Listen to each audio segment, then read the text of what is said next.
todo, la cannabis medicinal, creo yo, y nuestro invitado me lo confirmará, ha comenzado a vencer una suerte de resistencias iniciales que tenía el producto.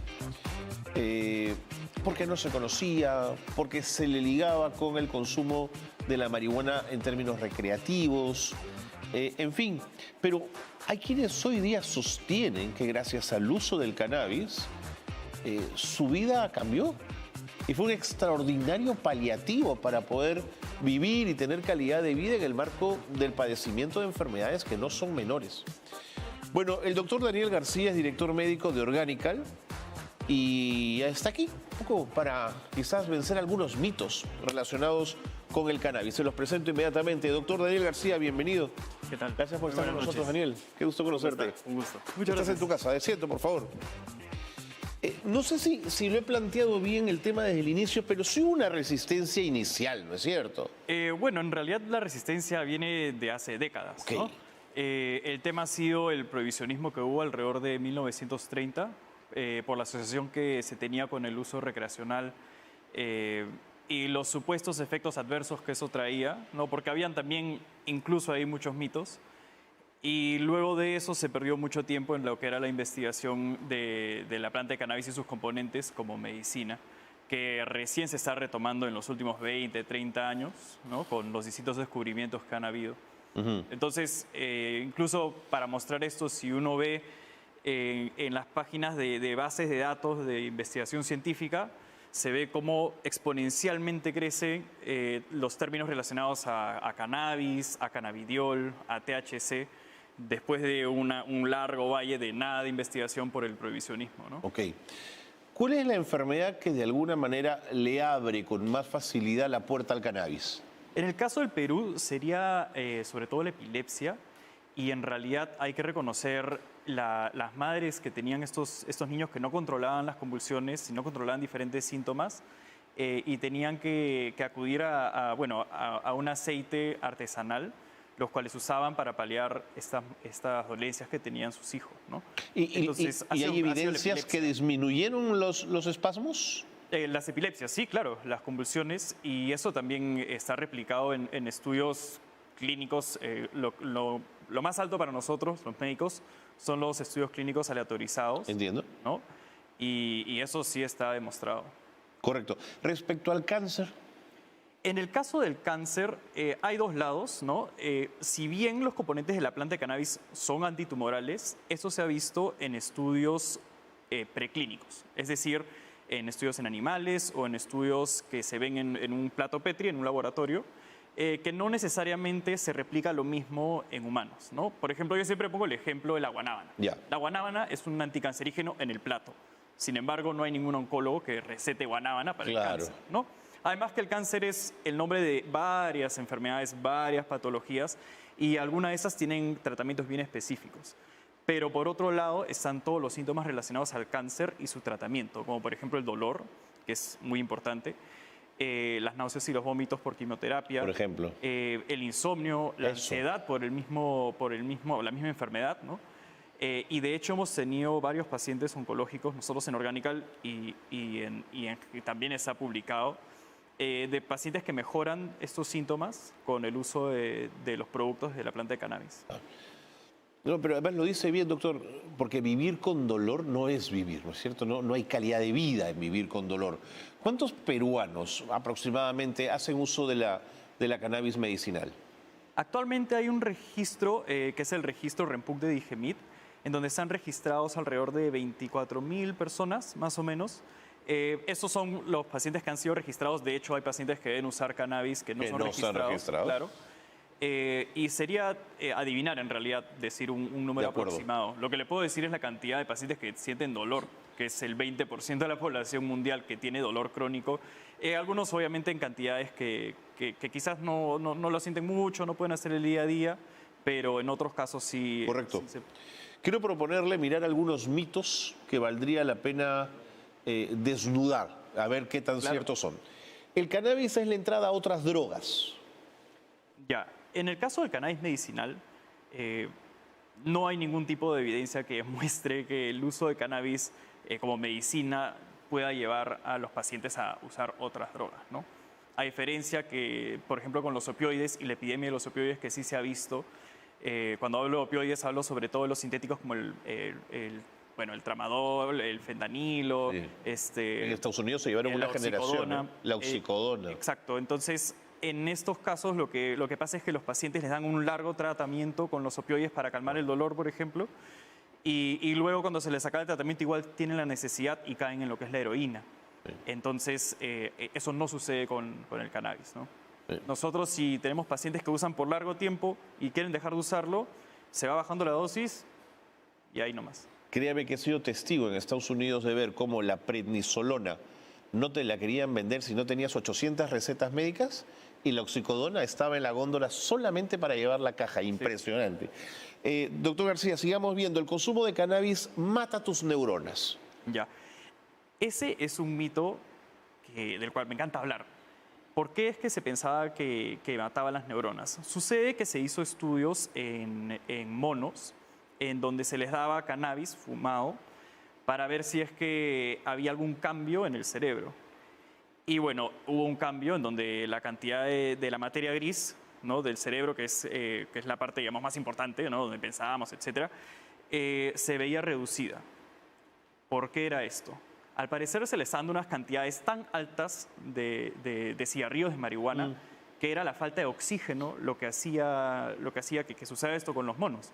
Entonces, ese es un estudio, digamos, de los años 70, en donde no había tanto tema con la ética, ¿no? Porque también incluso los estudios en animales tienen que tener ciertos parámetros. Por supuesto. ¿No? Que ahora, o sea, se ha desmentido. Incluso lo que se ha visto es que el cannabidiol y el THC ambos pueden ser neuroprotectores, o sea, todo lo contrario. Mire, pues. ¿La prohibición del cannabis reduce su consumo? Al parecer no ha habido una relación. Incluso en los países donde se ha legalizado de manera recreacional, no es que haya habido, o sea, suele haber al inicio un aumento, pero luego se mantiene igual. Lo bueno en ese caso, ¿no?, viendo el tema de cannabis recreacional, es que hay un poco más de control por el tema de la formalización. Entonces, no se le vende, por ejemplo, el cannabis a menores. Entiendo. Como lo que pasaba con el alcohol, algo similar. De acuerdo. ¿El cannabis es dañino para la salud? Es otro mito. El cannabis, en realidad, como uso medicinal, tiene indicaciones. O sea, el cannabis, en verdad, tiene varias indicaciones. Es muy útil en distintas enfermedades, pero no en todas. No es una panacea. Y como cualquier medicina, sea natural o no, porque el hecho de que sea natural no quita que pueda tener efectos adversos o que pueda tener contraindicaciones, claro, o interacciones con otras medicaciones, ¿no? Como por ejemplo, una muy importante es la warfarina. La warfarina es un anticoagulante. Es la que alivia la sangre, ¿no? Así es. Hay otros fármacos que se pueden usar como la warfarina, pero son muy caros. Entonces la warfarina es muy usada en Perú. Muy usada. Y el rango terapéutico que tiene es bien delicado. Entonces, si uno usa una medicina que puede alterar de alguna manera la warfarina, el paciente puede tener sangrados, claro que sí, lo cual uno quiere evitar, obviamente. Y el cannabidiol se tiene que dar, por ejemplo, en dosis bien bajitas o ir controlando poco a poco. Entonces, pueden haber interacciones, ¿no? Y eso también sucede con otras medicinas naturales. El formato de presentación de la cannabis medicinal, ¿cuál es la mejor? ¿Qué privilegia una presentación por la otra? En realidad solemos usar las gotas, ¿no? Siempre es clásico y conocido el aceite de cannabis. El aceite, así es. ¿No? Y el motivo por el cual usamos nosotros gotas, sobre todo porque también hay gomitas, incluso se pueden hacer pastillas, comprimidos, supositorios y vaporizado también es muy importante. Pero el motivo por el cual lo que más se usa son las gotas es que, a diferencia de otros medicamentos, la dosis que se usa para cada paciente es distinta. No solo de cannabidiol, sino también de THC. Y eso es hablando de 2 cannabinoides, porque el resto también están en estudios, que son otros componentes que están en la planta de cannabis. Y lo más probable es que sea igual, que alguna dosis, o sea, si yo tengo un paciente que pesa 60 kilos y le doy 2.5 miligramos de THC, no va a ser igual con otro paciente que también pesa 60 kilos. Entonces, no necesariamente es en base al peso, tiene que ser en base a los resultados que se ven clínicamente, ¿no? Ok. ¿Es necesario comprar con receta médica el cannabis medicinal? Actualmente en Perú sí, es necesario. Si es que uno receta CBD con menos de 1% de THC, lo cual sería 10 miligramos por mililitro en un aceite. Entonces, la receta puede ser una receta normal, como la que se usa regularmente, ¿no? ¿Y esa le parece una buena decisión o una mala decisión, Daniel? En realidad, si es que copiamos lo que hacen otros países, mientras se va avanzando, el cannabidiol pasa a ser de un medicamento, lo ponen como un suplemento, comienzan a quitarle varias regulaciones. ¿Por qué? Es más que nada porque no tiene tantos efectos adversos, el cannabidiol. No tiene tantos efectos adversos ni tantas interacciones. Y por darles un ejemplo, la dosis con la que uno puede iniciar con el cannabidiol, digamos, en epilepsia son 2.5 miligramos por kilo de peso, o en pacientes con otras patologías pueden ser 5 o 10 miligramos, y la dosis máxima que se ha dado es 6.000 miligramos en una persona. O sea, comenzamos con la 1 sobre 1000 parte, ¿no? Entiendo. Entonces, uno se puede tomar toda la botella de cannabidiol y lo máximo que le va a pasar es que esté un poquito somnoliento. Y va a calmar su ansiedad y todo, y va a ser un poco somnoliento porque se ha pasado de la dosis, pero no es que va a tener una sobredosis, ¿no? No hay ninguna sobredosis registrada de cannabis, ni de CBD, ni de THC. ¿Hay en el Perú industria que está desarrollando la cannabis medicinal o todas son franquicias extranjeras? No, sí hay industrias peruanas. De hecho, bueno, cuando uno habla de industria hay que ver, hay clínicas que son enfocadas en lo que es cannabis, no clínicas, plataformas. Luego también está el primer cultivo legal que se hizo bueno, que está aquí en el norte de Lima. Entonces también están las farmacias, están las boticas. Es toda una cadena, ¿no?, de diferentes empresas y varias son peruanas. ¿Y varias son peruanas? Sí, claro. Han iniciado en Perú. ¿Y se cultivan en el norte de Lima, me dice? Ahorita el primer cultivo todavía no ha traído un producto medicinal. Entonces, los productos medicinales que se venden a través de farmacias, la mayoría son importados. Correcto. Pero claro, es porque este cultivo todavía tiene que hacer varios exámenes y hacer pruebas para poder hacer el mejor aceite. ¿Costó mucho que Digemín se convenciera de la validez y la utilidad de la cannabis?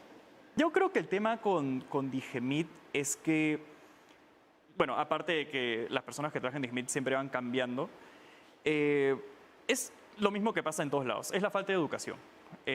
A nosotros en la universidad no nos han enseñado nada sobre el sistema endocannabinoide, sobre cannabis.